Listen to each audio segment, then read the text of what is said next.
મહેસાણાના પરા તળાવની સ્થિતિ બદથી બદતર જોવા મળી। અણઘડ વહીવટના કારણે 8 કરોડનો ધુમાડો થયો। પરા તળાવમાં ગટરનું દૂષિત પાણી ભળ્યું અને દુર્ગંધના કારણે તળાવ આસપાસ ઊભા રહેવું પણ મુશ્કેલ બની રહ્યું છે।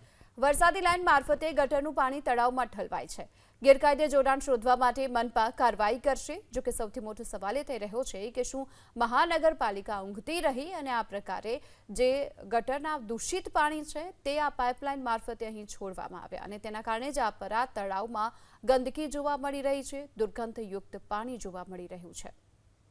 મહેસાણા શહેરના મધ્યમાં આવેલું પરા તળાવ, જેને સ્વામી વિવેકાનંદ લેક તરીકે વિકસાવવામાં આવ્યું છે, જેની પાછળ કરોડો રૂપિયાનો ખર્ચ કરવામાં આવે છે, પરંતુ આ તળાવની આપ દુર્દશા આપ જોઈ શકો છો। જે તળાવને વિકસાવવા પાછળ કરોડો રૂપિયાનો ખર્ચ કરો છો, તે જ તળાવની અંદર ગટરનું પાણી ભરવામાં આવે છે। દ્રશ્યો જોઈ શકો છો કઈ રીતે ગટરના પાણીથી તમામ જે તળાવ છે તે ભરવામાં આવ્યું છે, જેના કારણે તળાવ દુર્ગંધ મારી રહ્યું છે। દ્રશ્યો પણ જોઈ શકો છો, સામેથી જે પાણી આવી રહ્યું છે, ગટરનું પાણી વહી રહ્યું છે। દ્રશ્યો જોઈ શકો કઈ રીતે ગટરનું પાણી અંદર છોડવામાં આવ્યું છે, તે પાણી અંદર ક્યાંક ને ક્યાંક તળાવમાં આવી રહ્યું છે।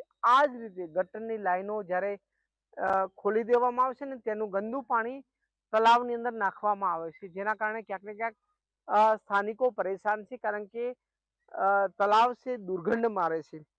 કરોડો રૂપિયાનો ખર્ચ કરીને આ તળાવને વિકસાવવામાં આવ્યું છે, પરંતુ ક્યાંક ને ક્યાંક તળાવની અંદર વરસાદી પાણીની જગ્યાએ ગટરનું પાણી નાખવામાં આવે છે, જેના કારણે તળાવની દુર્દશા બગડી રહી છે। કારણ કે જે રીતે તળાવ હાવ દુર્ગંધ મારી રહ્યું છે અને ગંદા પાણીથી તળાવ ભરાઈ રહ્યું છે। મહાનગરપાલિકાએ તાત્કાલિક જાગવાની જરૂર છે અને આ પાણી બંધ કરવાની જરૂર છે। હારૂન નાગોરી, એબીપી અસ્મિતા, મહેસાણા। ક્યારનું પાણી છોડવામાં આવે છે, ગંદાતું પાણી। આ તો 15 દિવસથી અમે ચાલવા જઈએ સવારે વોકિંગ કરવા। કોર્પોરેશનના કમિશનર, ડેપ્યુટી કમિશનર સાહેબ બહુ સારી કામગીરી કરી રહ્યા છે।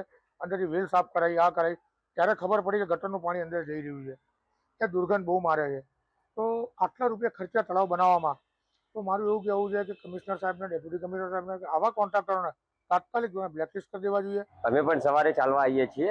અમારા વિસ્તારના કોર્પોરેટર આવે છે, એના બધા જોડે સાથે મિત્રો જોડે ચાલવા આવીએ છીએ। અત્યારે જે ગઈકાલનું રાતનું જે પાણી આ લોકો ગંદુ છોડ્યું છે ને, અવારનવાર દુર્ગંધ મારે છે અને કરોડો રૂપિયાનું સ્વચ્છતા અભિયાનનું કામ ચાલી રહ્યું છે। આ કોન્ટ્રાક્ટરો, કમિશનરને નહીં ખબર હોય કે ગટરનું પાણી જે છોડે અને સવારે કેટલું પાણી આવજો એ ચાલી ન હોય કે એવી દુર્ગંધ મારે, એટલે આ કોન્ટ્રાક્ટરો તળાવમાં જોડી દે, એટલે એમ લાગે કે તળાવમાં જાય એટલે કોઈને પબ્લિકને ખબર નહીં।